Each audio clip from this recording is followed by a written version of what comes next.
கர்த்தர் தெய்வமானால் கர்த்தரிடத்தில் வாங்கள், பாகால் தெய்வமானால் பாகால் இடத்துல போங்கள். 2 நினைவுகளால் குந்தி குந்தி நடக்கக்கூடாது என்று வேதம் சொல்லுது. நான் உங்களுக்கு சொல்கிறேன், உலகத்தை நீங்கள் எவ்வளோக்கு எவ்வளோ ஒதுக்குகிறீர்களோ அவ்வளோக்கு அவ்வளோ பரலோகம் உங்கள் பக்கத்தில் வரும்.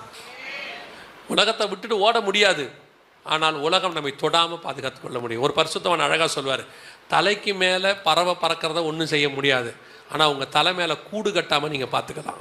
அல்லேலூயா. 5வது, சுவிசேஷம் அறிவித்தல் உங்கள் மேல் விழுந்த கடமை. ஏன்னு சொன்னால், பரலோகத்துக்கு நீங்கள் போகும்போது இந்த பூமியிலேருந்து எதையும் கொண்டு போக மாட்டீங்க. அது உங்களுக்கே தெரியும். வருகை வந்தாலும் கொண்டு போக முடியாது, மரணம் வந்தாலும் கொண்டு போக முடியாது. எப்போவுமே உங்க கூட எதையும் அனுப்ப போகிறதில்ல. எல்லாருக்கும் இதுதான் நியதி. ஆனால் ஒன்றே ஒன்று நீங்கள் கொண்டு போகலாம். என்னென்னா, நீங்கள் சம்பாதிக்கிற ஆத்மாவை கொண்டு போகலாம். ஏன்னா அந்த ஆத்மாக்கள் வந்து பரலோகத்தில் நிற்கும்.